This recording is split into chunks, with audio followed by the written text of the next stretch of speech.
मित्रों, जैसे शिव की लीला अनंत है, उसी तरह उनके अवतारों से जुड़ी कथाएं भी अनंत हैं। पुराणों की माने तो मनुष्यों और देवताओं की रक्षा के लिए अब तक भगवान शिव 19 बार अवतरित हो चुके हैं और इन्हीं 19 अवतारों में एक अवतार है काल भैरव।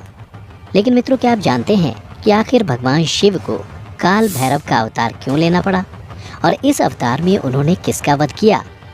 अगर नहीं जानते तो हमारे साथ वीडियो के अंत तक बने रहें, क्योंकि आज की वीडियो में आपको भगवान शिव के काल भैरव अवतार के बारे में ही बताने जा रहा हूँ, जिसका वर्णन शिव पुराण के शतरुद्र संहिता में विस्तार से किया गया है। नमस्कार और स्वागत है द डिवाइन टेल्स पर आपका एक बार फिर। शिव पुराण के शतरुद्र संहिता में वर्णित कथा के अनुसार एक बार भगवान विष्णु से मिलने परमपिता ब्रह्मा जी वैकुंठ धाम आए। तब भगवान विष्णु ने ब्रह्मा जी से कहा, हे ब्रह्म, क्या आप बतला सकते हैं कि इस सृष्टि का सबसे बड़ा रचनाकार कौन है? भगवान विष्णु के मुख से यह सुनकर ब्रह्मा जी बोले, हे नारायण, यह भी कोई पूछने की बात है। सभी जानते हैं कि इस सृष्टि का रचयिता मैं हूँ, इसलिए सृष्टि का सबसे श्रेष्ठ रचनाकार भी मैं ही हूँ। ब्रह्मा जी के मुख से ऐसा उत्तर सुनकर विष्णु जी हैरान हो गए। फिर उन्होंने देखा कि ब्रह्मा जी के मुख पर अहंकार और अति आत्मविश्वास के चिन्ह उभर आए हैं और वह मुस्कुरा रहे हैं। यह देख भगवान विष्णु क्रोधित हो उठे। फिर क्रोध में ही उन्होंने ब्रह्मा जी से कहा, हे ब्रह्म, मेरे होते हुए तुम इस सृष्टि के सर्वश्रेष्ठ रचनाकार कैसे हो सकते हो?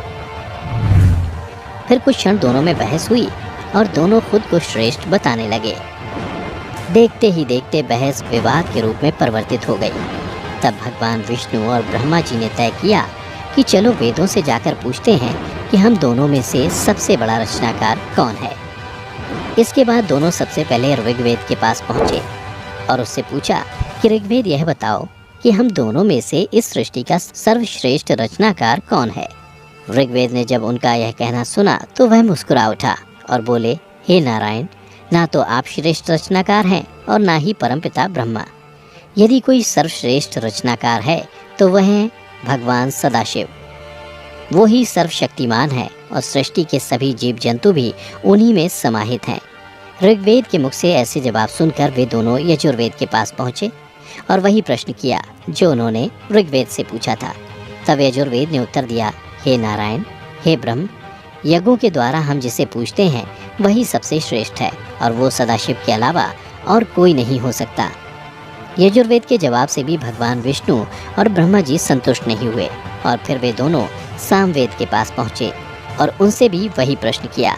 तब सामवेद ने कहा, हे ब्रह्म एवं नारायण, विभिन्न साधक और योगी जिसकी आराधना करते हैं वही सबसे श्रेष्ठ है और जो इस पूरी सृष्टि को नियंत्रित करता है वो त्र्यंबक यानी शिव हैं।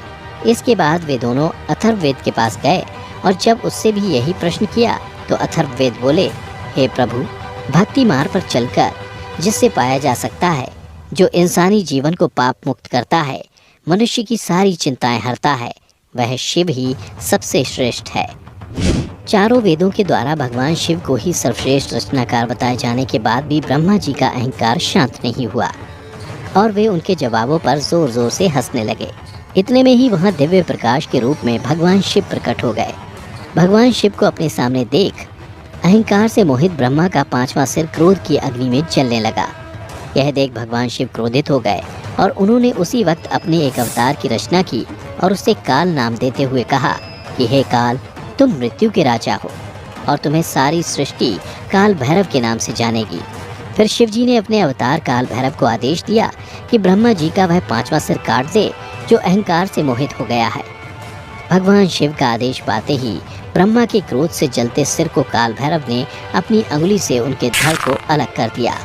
काल भैरव द्वारा अपना सिर कटे जाने के बाद ब्रह्मा जी को यह आभास हुआ कि वे अहंकार में आकर खुद को सर्वश्रेष्ठ समझने की भूल कर रहे थे। फिर उन्होंने भगवान शिव से क्षमा मांगी और इस तरह भगवान शिव की कृपा से विष्णु और ब्रह्मा जी के बीच उत्पन्न हुआ विवाद समाप्त हुआ। इसके बाद भगवान शिव ने ब्रह्मा जी को क्षमा कर दिया और काल भैरव से कहा, हे भैरव, ये दोनों देव मेरे ही समान पूजनीय हैं, इसलिए भूल कर भी इनका अपमान मत करना। फिर भगवान शिव ने काल भैरव से कहा, हे भैरव, ब्रह्मा जी का सर काटने के कारण तुम पर ब्रह्म हत्या का दोष लग गया है, इसलिए तुम